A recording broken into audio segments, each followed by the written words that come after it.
Hello, and welcome to the virtual Scandinavia House and today's book event with the Reindeer Hunters with author Lars Mytting and will be moderated by Maren Johnson. This is the second novel in the international best-selling Sister Bell trilogy and is a follow-up to the gripping historical novel The Bell in the Lake. Reindeer Hunters is out today on November 22nd in translation by Deborah Dawkin from Overlook Press. This talk is being recorded and will be made available on our website, scandinaviahouse.org, as well as our YouTube page. Feel free to ask questions in the Q&A section, and we'll get to them towards the end of the program. You can purchase the book at your local bookstore, and I will also put a link to where one can purchase it online. Lars Mytting is one of Norway's best-selling writers. He is the author of Bell in the Lake, an indie next pick, the Norwegian wood, chopping, stacking, and drying wood in the Scandinavian way. His books have sold over 2 million copies and are translated in over 20 languages. The 16 Trees of the Psalm was awarded the Norwegian Booksellers Prize and was longlisted for the Dublin Literary Prize. He lives with his wife and 2 daughters and 3 forced cats in Elvium, sorry, my Norwegian is terrible, a small town in the Forest District in Norway. Moderating today is Maren Johnson. She is the Associate Professor of Nordic Studies at Luther College in Decorah, Iowa, where she holds the Thompson Family Endowment Chair in Norwegian Language and in Modern Nordic Culture. Additionally, she serves as the director of the Richard L. and Judith A. Torgerson Center for Nordic Studies at Luther College. Her teaching and research focus on contemporary Norwegian literature and Henrik Ibsen. Maren also serves at the board of Vesterheim Norwegian American Museum in Decorah, and is the instructor in the folk art school taught through Vesterheim. So please welcome Lars and Maren. Fantastic. Kyle, thank you so very much for those introductions. And I would also like to just extend a welcome to Lars Mytting.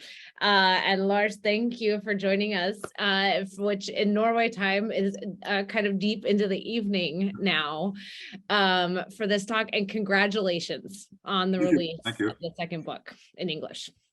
Thank you.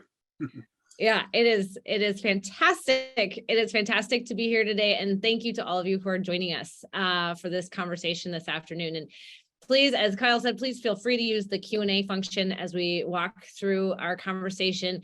And we'll be sure to integrate those questions throughout the conversation. But Lars, we are just looking forward to hearing from you about the book and kind of just there are so many questions. So can we start off today? Could you give us a little preview of where we are now in the second book? Where are we? What about our favorite characters? What's happened to Kai or Jehans and all of, Yeah. Well, this book starts about 22 years after where the Bell in the Lake ended. And it's a quite different book,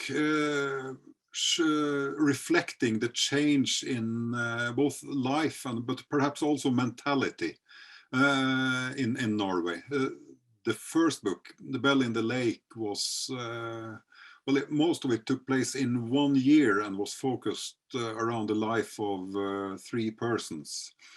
And of course, 2 of them had a very grim fate at the end. Which is I won't reveal too much, but there is actually a deeper meaning behind the grief in the first book. But the second book starts off with the son of Astrid Hekne, who's now 22 years old, and he's had a quite hard upbringing. And he grows up at a very small farm and is not entitled to the rich life at the big farm at Hekne. Quite the contrary, actually.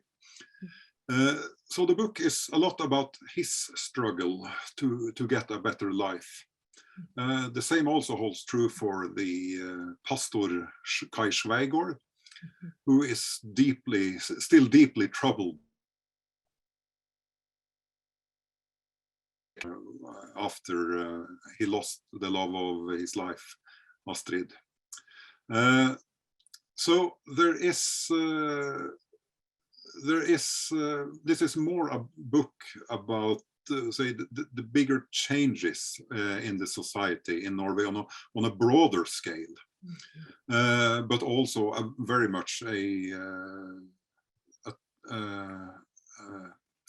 tale about the personal challenges of Jehans, and it spans a much longer time period than the previous ones. It spans nearly 15 years. That is a complicated, that is a big time span from which to write. Oh yes, it is, and it also links us up to some of the larger events in Europe, namely the First World War, and Norway wasn't a part of the First World War, but they were affected, and well, again, without revealing too much, one of the characters that we left in the first book will have a role during the war, but perhaps not as the readers might expect. It's always very tempting to tell more than I should about the events, but I'll have to stay with that. But it was a decade of enormous technical development in Norway. We went from being, well, for some people in the late 1880s, life conditions were not precisely medieval, but very, very harsh and very, very much up to the work of the human body, with almost no machinery to help you. During this period, we get some of the major changes, which is the hydroelectric power that changed Norway completely, and that was introduced in the period of this book, and one of our characters will also have a major role in that. So, but it's a historical novel that reflects all these changes, but first and foremost, it's a continuation of the family story from volume 1. Are there any, so without doing too much spoiler alert, are there any new characters that maybe you would want to encourage readers to kind of look out for or pay attention to, or that you perhaps had an affection writing when you were writing the second book? Well, absolutely. What I enjoy is, well, I like creating and telling about obviously about the main characters, but what I also enjoy is the side characters who play perhaps a smaller but very, very important role, and I think that's a part of this storytelling tradition, the oral tradition that we have at home, where we enjoy to tell say short stories about a person's life. So it's sort of that tradition moved into the novel format. But yes, there are. If we recall from the first volume, there was this awful old lady who was working for Kai Schweigård, and she was quite horrible already then. But now she's grown older and even more furious. It's old Frue Bressum she's the housekeeper at the pastor, and she becomes more and more unstable and more interesting, I'd say, the older she gets. And also the very old midwife in the village, which is a human link to the supernatural world. In the first volume, we learned that she believed in the larger forces of life, and she still maintains that link, a link into the unknown and into perhaps into the supernatural, but well, that's up to the reader to decide. so that's the horrible women, but we have the courageous and wonderful women. One of them is perhaps the favorite of mine, Christine, who is, she's also a poor young girl when we meet her the first time, but she works at a summer farm where they make dairy products, you know, cheese, butter. And it's very interesting to look at her as a, not only as a character on her own, but how her story tells us a bit about the situation for the girls and the women at the time. It was a horrible workload on them, also on the women, but especially on the girls at the summer farm. The workload was enormous, and I really enjoyed telling her story because I knew that, well, that was also the situation for my grandparents when they lived. So it's I think a lot of my interest in that period is because well, I remember my grandma telling me stories, and I wanted to reflect, say, their struggle and hardship, but also their enormous, well, their belief in the future, because no person has ever lived that felt that they were living in the past. Every person throughout history has been in modern times, and they all felt here that they live in really modern times. That's funny to look at. Yeah, that's amazing. Well, we've got one question from a participant that's asking about, so, and it kind of delves into this. I love hearing your reflections on Christina and kind of her significance here and how it parallels the situation, right, of women, or she is, you know, her story illuminates part of kind of the role of women at this time. And one of our participants today is asking, are there any characters in this second book that are based on real people, or people who maybe not based on, or are actual figures from historical figures that you brought into the text? Very, very few, actually, and they have all very minor roles. Towards the war stories in the book, there is one character which is a real person, and he will later become a very important person in the World War II, actually. And I can say his name at once. It's Arthur Harris, who later became head of the Royal Air Force, one of the squads in Royal Air Force. But I tend to avoid to pick or to involve well-known historical people in the novels. Mostly because I think it well, they have a way to overshadow history and or the novel itself, because we all know what happened with them, and sort of every time we meet a real character in a historical novel, we are filled with a bit of suspicion. Did this really happen or did it not? And it's part of that that game between reality and fiction, where I tend to lean towards fiction all the time. Yeah.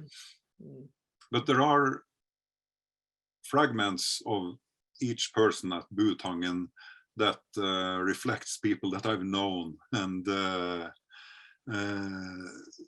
not completely, but in things they've done and said, minor scenes from daily life are things that I remember and recall very well. But they are all, say, melted into one character, one or more characters. Yeah. It's fascinating. So one of the things that has come up even in these first few minutes has been kind of this conversation in a way between the oral storytelling tradition that is such an important part of especially in the Gudbrandsdal area, right? About that kind of oral storytelling tradition. And at the same time, it's meeting all of these, you're marrying those elements with the major social, political, economic, industrial changes that are happening over the span of this book. Can you talk and tell us a little bit about your writing process and how you go about marrying kind of and blending these forces together to create kind of the amazing orchestra that you create in this text? Yeah, well, thank you. As I mentioned a bit before, fiction always comes first, story comes first, and I start by playing with and where do they want to go with say the will of their own, and then I discover, or sometimes I put them into a situation where they will stumble into something that's say interesting on a broader scale in society. But most of the time I write I actually write the fiction first, and then I go back into the time and the years when they lived, and I look at major events then. So I sort of do the research after I've written the main story, and then obviously that's then everything changes.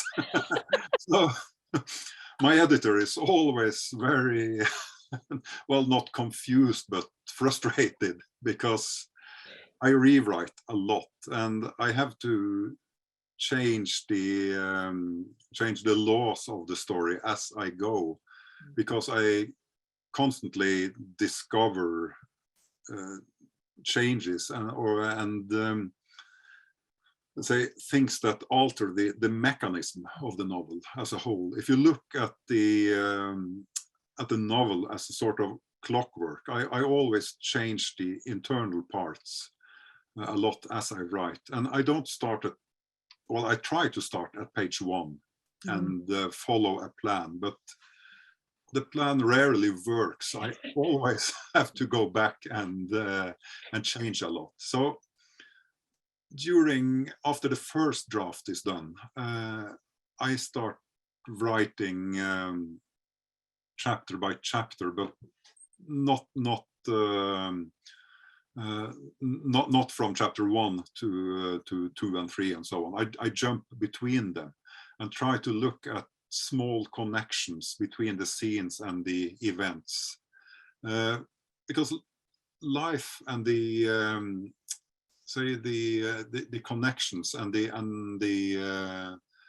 interconnections between people, they are never completely linear. Things that you did 2 years ago will affect someone today, and that way our life and other people's life go sort of back and forth. So it's a way of me to try to reimagine how these connections were established. So that's one part of it. But when I go all together with it, I always look for sort of a texture in the scenes and in the descriptions. And I usually like to read contemporary newspapers to get a feeling about what was the mood and what were people really interested in and in those days. I sometimes read contemporary fiction from the period, but usually not the famous writers, not the classical writers. I like to read, well, what you would call pulp fiction from the 1910 and 1915, the cheaper entertainment stories from that era, simply because it told me a bit more about what did the ordinary uneducated people find funny, what were their interests, and how they it's a voyage into the mind of the common people that I feel is a bit disturbed if I only read the tales from the intended for the educated level of society. Yeah. And together with that is, of course, also the how I explore these ideas together with the supernatural elements of the book, which never are claimed to exist, or I don't insist that supernatural powers exist, but I freely allow many people in the book to believe in it. And in this book, there are a great number of forces that might be at play. One of them is the old Hekne tapestry that was found at the end of book 1, and which is said to predict the future. But also in this story comes 2 or 3 other artifacts that has a impact on people's life, and all these are linked to the ancient mystery about the Hekne sisters. So we will get a longer story in this book about the Hekne sisters. And when I write about them and a period that is so much older, which is the 15th and the 16th century, the main challenge is to try to understand how people were thinking and how they were affected by religion and how they were affected by their set of supernatural powers. And I have to say that is much harder than trying to dig into the mind of someone from 1910. Yeah. Trying to write properly about how people thought in the 1600s is a much larger challenge, but also very rewarding and interesting. It's amazing. So what's your source material for doing that, for thinking of, for getting back kind of into the mindset of the Hekne sisters? What are the tools you use in order, or sources that you use in order to do that work? Are the opposite of what I really wanted. All the main sources are from the I get a message here that my internet connection is unstable, but is it okay? Are you? Yeah. Okay, yep, great. You're good. Well, the problem is that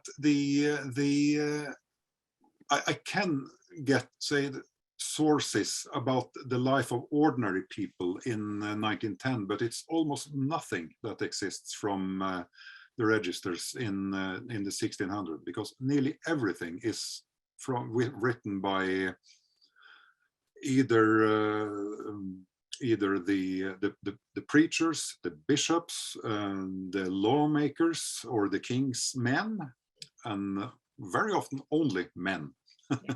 Yeah. So that gives a much bigger challenge. What one can do, or what I've done, is to read the stories and the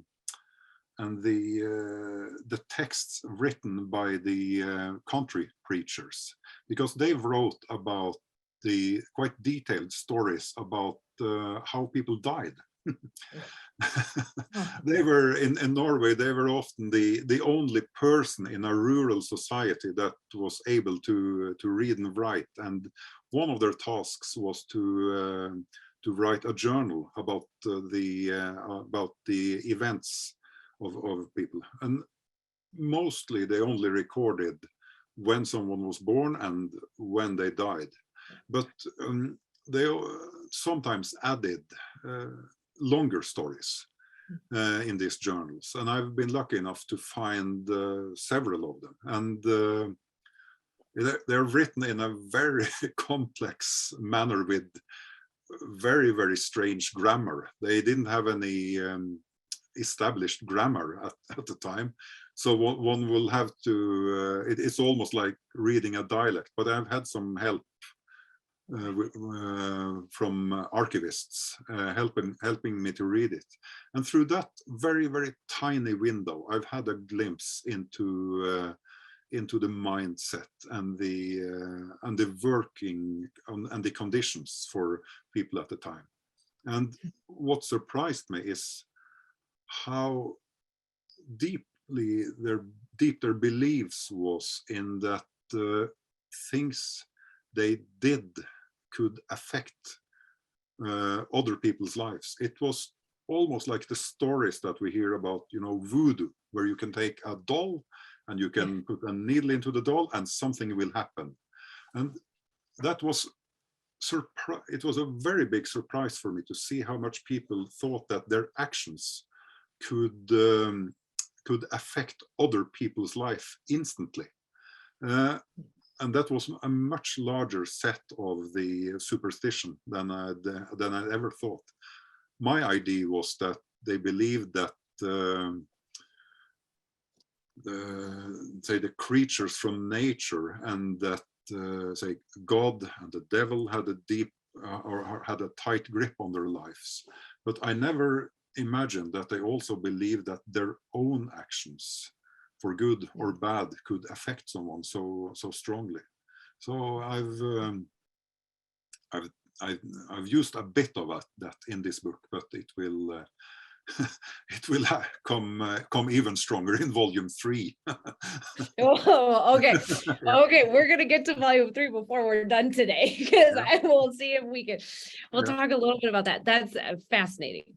I think with Kaja Schweigart as our protagonist, right? One of the characters that goes through these first 2 volumes, this conversation about religion and the keepers of the stories is really, really fascinating. And then you throw in not throw in, but you insert the dialogue too that comes from the weaving and from textiles. Yeah. And how textiles tell a story. And there's how the kind of the educated, if we will, kind of the upper class, right? The pastors, who had the power to write the stories, and then the women, right? There's almost kind of a sense of rebellion or some sort of kind of conflict a little bit there. And textiles figure prominently as a storytelling method in The Bell on the Lake and a little bit here. So could you talk a little bit about kind of how textiles, how you see textiles playing a role in kind of the narrative you're shaping? Yeah. It's a great question, really, because it touches a bit what we spoke about a bit earlier on.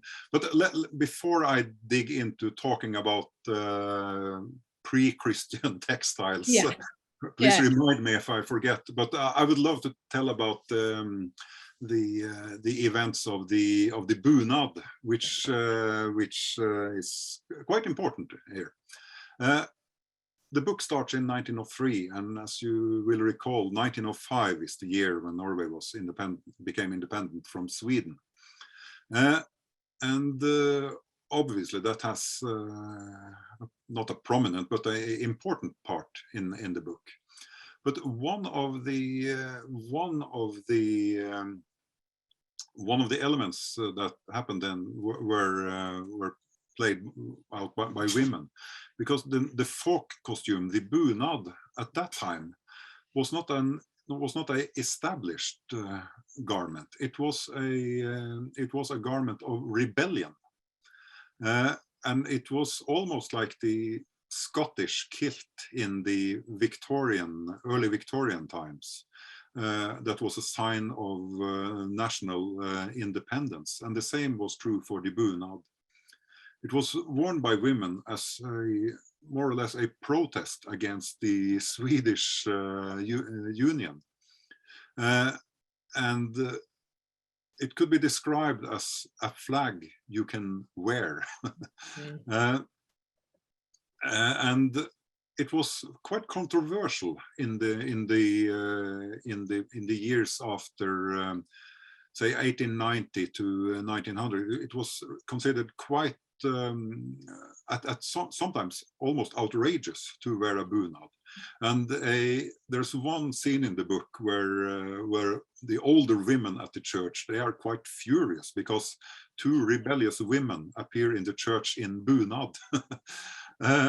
And that is historically true. It was used as a tool for the independence movement.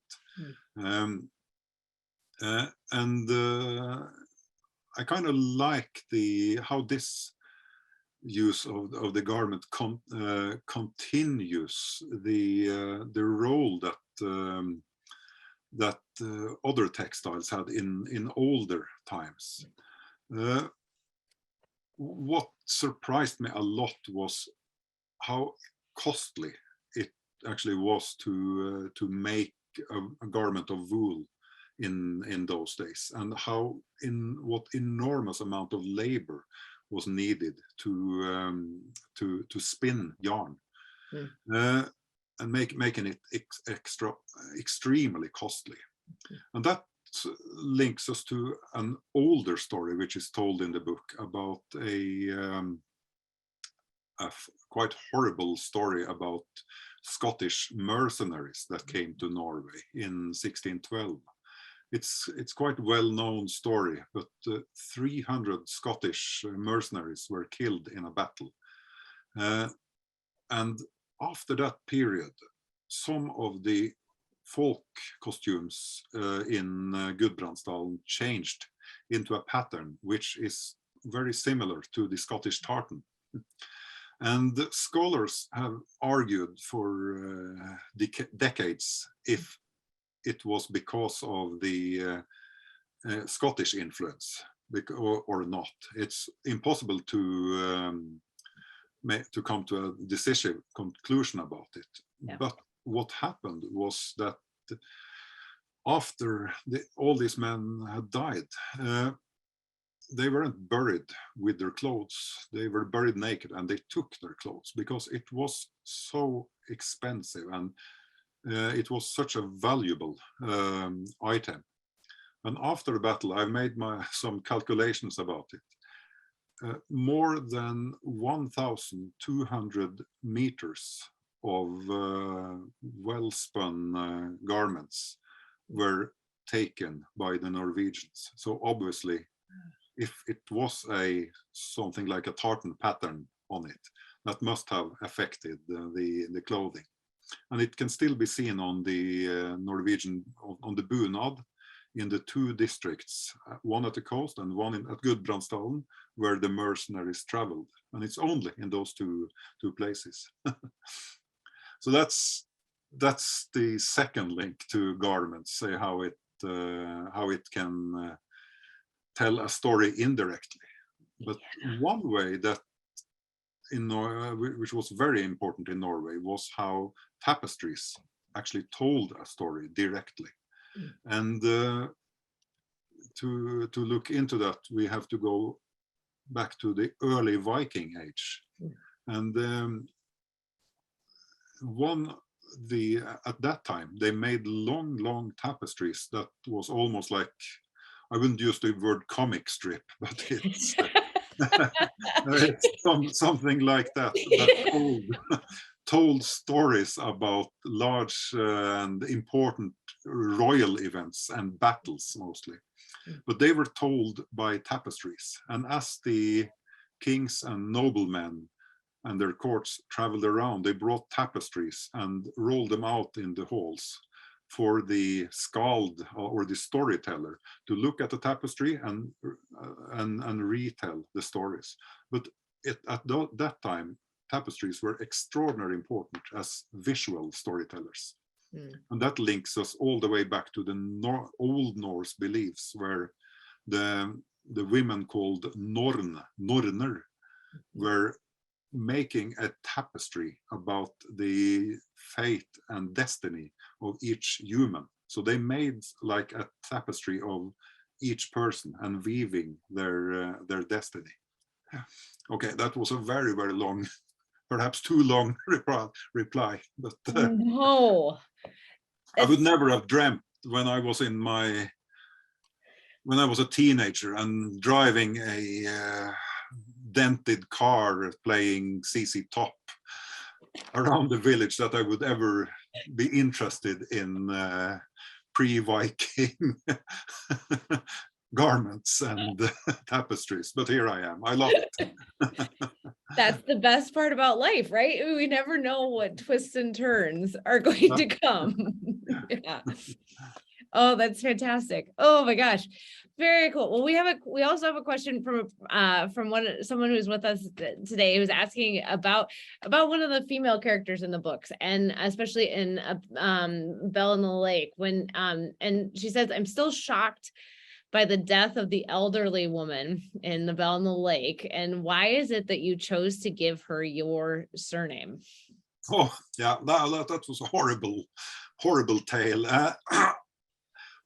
There are two explanations to it. One is that all the names, both in this book and in The Belle in the Lake, are actual farm names from home. There are nearly everyone is based on existing names, but I felt that in order not to what we called to fornærme, to insult anyone. Yeah. I would have to use my own name on the strangest one of them all. So that was one explanation, and also because I like to have a little bit of an internal game or a play with the reader, if this is an actual story or not. To some extent it is, because but it didn't have that awfully tragic outcome. But that story was inspired by a tale about my grandmother, who at New Year's Eve, I think it was in 1916 or something, went to a sermon, and the preacher were talking for ages, and it was extraordinarily cold outside. January is very, very cold in Norway, and the preacher never managed to finish, and people were shaking and freezing inside. And each time we drove past that church, my grandmother would tell that story. So it's sort of a honor to her storytelling, her pleasure of storytelling in it, because without her telling that story, none of these events would in the book would have kicked off in the way they did. And more or less, a lot of the smaller stories in the book are linked to the farm at home. So it's more a reminder to me as a writer that I'm continuing their legacy in their storytelling tradition, more than that it should mean anything really. But it gives me the chance to tell you wonderful people about my grandmother, and she would love that. Absolutely. Oh Yeah. my gosh. That's, yeah. Oh, amazing. It's amazing, the roads of life. And I'm sure she would be very proud. And you know, yeah, she had an awful fate, but as I perhaps said in the earlier book, everything dies, but maybe everything that dies someday comes back, because in in the middle of this book, you may get another meeting with Clara. Even she's dead, but perhaps not completely dead. So there are threads, right? There are threads that pull us through time and space. And so were there differences for you, Lars, in writing book 1 versus book 2? was it harder to get into the writing process, or harder to think about all of these characters and these stories that you had created in book 1 and trying to figure out how they move into book 2? Or were there any obstacles or good things that came in that transition? Yes, absolutely. And to be honest, some of the success of book 1 really haunted me. And I had a lot of expectations from readers, because it got such a large audience, mostly here in Norway. But also when I started writing, the first parts came quite easily. But then I discovered that I'm also locked by and governed by the internal laws of book 1. I cannot go back now and change anything, and I'm restricted to my promises in the first book. At the same time, I cannot finish it completely, and I have to start, or I have to stop it without using all the gunpowder that I've left. So it's like you get from book 1, you get a set of tools and materials that you have to use for book 2, but you cannot break the rules set out in book 1. But one thing, and to be again, I'm always honest, but when I look back at that period, the grim outcome at the end of book 1 really haunted me.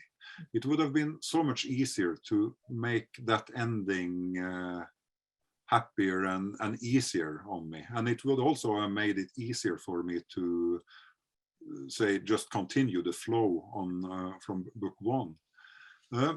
But I think that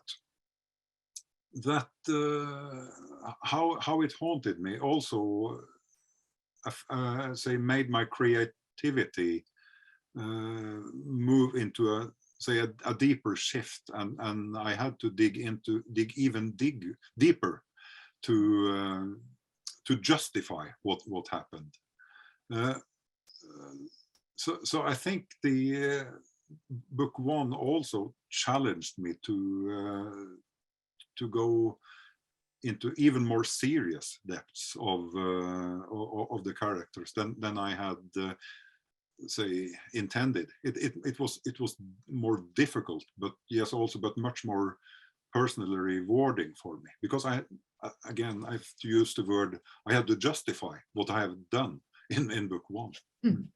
And again, that will also continue to the very last page when the whole saga is finished. I don't want it to be over. So yeah, no, absolutely. We haven't talked about the Krag rifle yet. Yeah, well, I was just gonna, you had meant, you used the phrase gunpowder in this last response. And so, so there hunting figures I mean, we look just at the English translation of the title is the Reindeer Hunters. And there is a weapon that is also featured prominently in this text about the Krag. Would you be willing to kind of give a little preview of what that might be? Yeah, there are 2 or 3 very important scenes and plot points in the book, which takes place in the mountains during hunting, and I'm very fascinated about the reindeer, because it's such a mysterious herd of animals that 1 second can be there and this next second they're completely gone. It's like they're shifted into another time and space. But the one thing that can bring you in touch with them is, well, it sounds a bit stupid, but it's the gun. Because the situation where you hunt and you can actually go towards an animal and touch it, this to me, it's almost like a otherworldly experience, because they're so hard to get close to. And when I look at them especially in the mountains, I'm sometimes in doubt if they are from this world or not.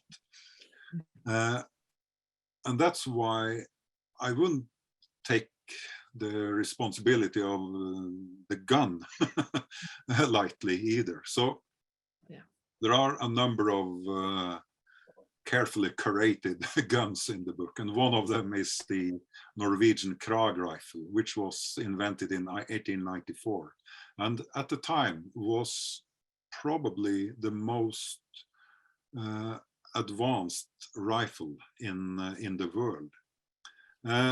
And it's a Danish-Norwegian engineering, but it's one of the few pieces of the Norwegian engineering that has made its mark on the world. And it was used as a service rifle in the US for a short period, but a great number of Norwegian Krag rifles made it to the US, and a lot of them were used later on. They were sold as cheap hunting rifles.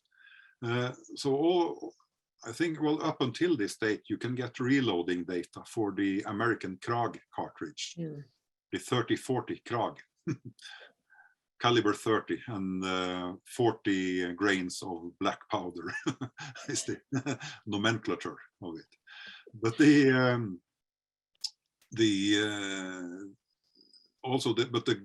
gun in question here is also, since I feel that it can put you in contact with these otherworldly creatures, the reindeer, or the gun itself, the Krag in this book, also, as the pages go on, takes on a will of its own.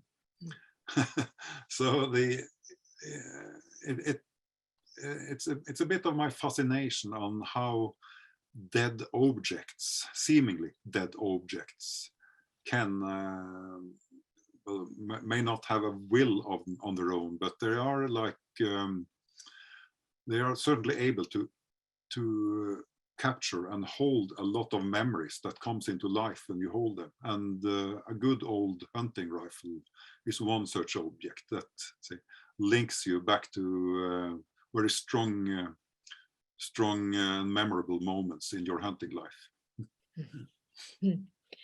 So then, how did you get to the title, The Reindeer Hunters? Because I don't think it's the same title in Norwegian as it is in English, right? No. It's the in Norwegian the title is the Hekne tapestry, which is perhaps easier to understand because Hekne is established as a name in Norway. But no, I like it because you know, it's not just one reindeer hunter; it's the Reindeer Hunters, and that's one of the enigmas in the book. Very early in the story, our main character Jehans meets another reindeer hunter in the mountains, a Englishman, and who he is not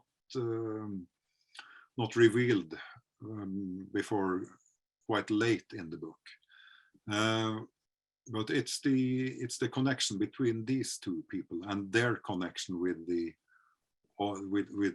mysterious reindeer that is one of the strongest riddles or most fascinating riddles in the book. And it's as I said early on, it's a family story, but and it would look like all of the characters were acting on their own, both the pastor, Kai Sveigård, and Jehans. But as the book goes on, their lives are tightly interconnected, almost like a tapestry. So it's still very much a family story, but who the members of the family are is not revealed at the early stage. Yeah. Interesting. I'm fascinated about this conversation about hunters too, right? I think the other kind of the other component, right? Because hunting is also used to subsist, right? That hunting, so it's you have to hunt for food, right? That you go out and the act of hunting happens for food. And then there's other components about the industry when it comes to dairy production in Norway, right? And kind of these interesting parallel industries, if you can call hunting an industry, that kind of exists.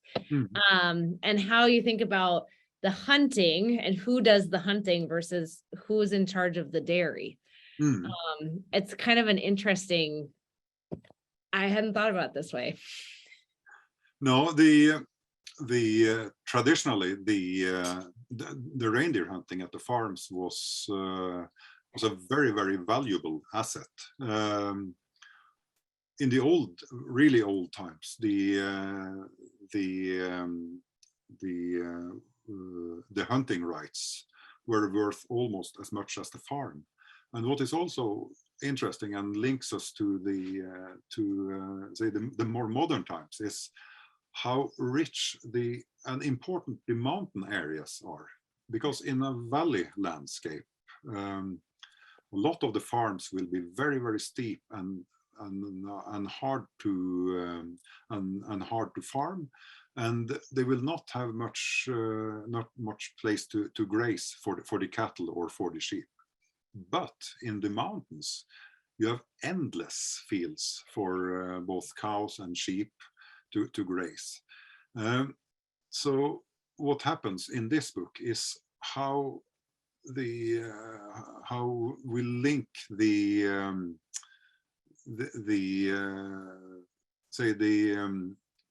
possibilities for cattle to graze in the mountains together with the life at the farm. I'm stumbling a bit when I'm retelling this, but one of the keys to life in Norway at that time was the struggle to have a place for the cattle to graze, and you would have to lead them into the mountains during summer, and the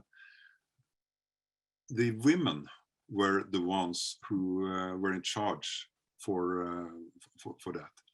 And in the book, I describe how this quite solitary work, where one or two girls at one remote summer farm would stand and struggle to make butter and cheese out of, say, perhaps just 8 or 10 cows. But during this years, we got the first larger corporations where women started dairies using machines. And that was a complete revolution, not just for the farms, but also for the women, because suddenly they had an independent job with proper wages. And I think it's impossible to underestimate how enormous change it made on society. One will often look at the major events or changes in society as, railroads, post, hydroelectric power. But in Norway, the change were dairies were made using machinery. That was an even more profound change. And it was all done and led by women. It's a very, very fascinating story. I'm stumbling a bit when I'm retelling it, but I'm better on paper. No, no. I mean, that's such an interesting thing you're uplifting, right? Because it's another mode of storytelling, right? And you've talked about, the different source material that there is, right? To try and recreate and also to create a world, right? To create this world with in Butangen and all of these in these areas, and think about the sources we use, right? To both reconstruct, but also to, in your case, to construct these characters and the world in which they live. And that the industrial change there is significant and impacting for men and women. Yeah, great deal. Yeah. Because just think of it, if you are to get milk down from a farm in the mountains, you will need to have a car. And the car will need to have petrol, and the car will need to have someone maintaining it. And once you have a car, someone will sit on the car, and then you have a primitive bus, and suddenly you have a timetable. So much changes because of this seemingly small change. And also you're able to bring down from the mountains. A cow can eat something that humans cannot eat, but it will change it into milk and meat and hides. So it's something very, it's a very quite deep lesson really about the connection between humans and animals that are to be found in the connection here between what seemed like just a cow and a person, but it's not. It's something much, much deeper. Absolutely. Well, so we have gotten a question, Lars. So there's so much, there is so much to talk about in the Reindeer Hunters, but there has been a question about book 3 and what the timetable, when the third book, what's the time period of the third book? Well, this book will end, well, I won't say too much, but it will, the next book will start in the 1930s, and then will follow the third generation of Hekne, the Hekne family. And the 1930s, obviously, as we know, it's a much more politically disturbed period in Europe. We have had a lot of technical advances, and people have become quite used to both cars, radios, and even telephones, but still the old forces of the old legends are still active, and they are the enigma of the Hekne sisters is very much with us in book 3. And as we turn into a more modern society, perhaps even the grip of the old legends becomes even stronger. And one character, which is, I promise you will still be with us in book 3, and which will be very important, is Kai Sveigård, the preacher. I was lucky enough to not make him very old in volume 2, so I will manage to keep him alive all the way throughout book 3, where he will have a very important role. And I hope to finish book 3 for publication this summer in Norway. So, but sadly, it will take about 1 more year for the translation and the publication in the US, but it will come. It will come. Yes. I don't know if we're going to be able to hold off US audiences that long, Lars. I don't know. I don't know if we'll be able to. That's incredible. That's incredible. We were just talking briefly. You said at the beginning that this is all this has lived with you for 7 years in a way. These stories. And so we are so incredibly thankful that now today we get to celebrate the release of the Reindeer Hunters. Any chance that we could maybe entice you to come to the US for a book tour here in any short order? Yeah, I would love to, really, because I've loved to write this book, but it's also been a I've been held quite captive by it.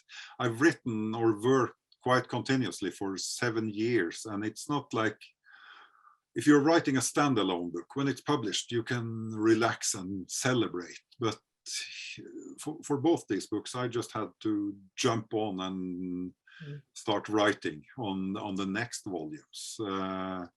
So it's going to be quite strange for me to leave it, but I will be happy to travel much more. I haven't traveled anything really during this year, so I'd be very, very happy to accept invitations to the US. Yes, indeed, absolutely.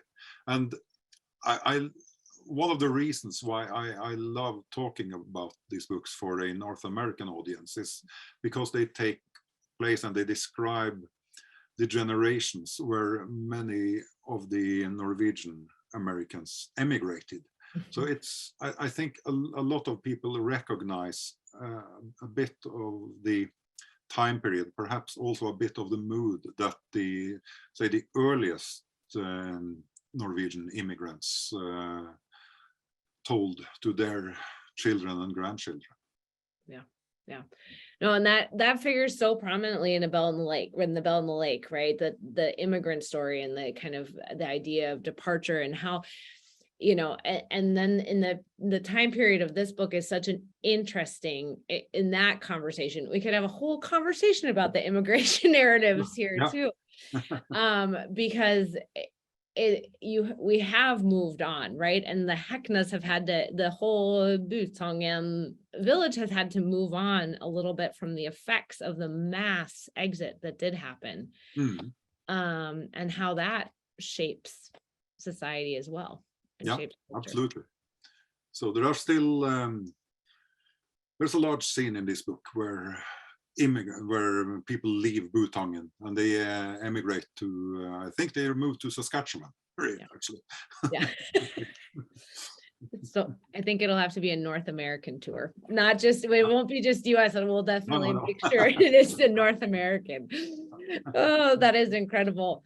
Lars, thank you for creating this world. Thank you for creating these characters and these narratives, and for being willing to share them with us.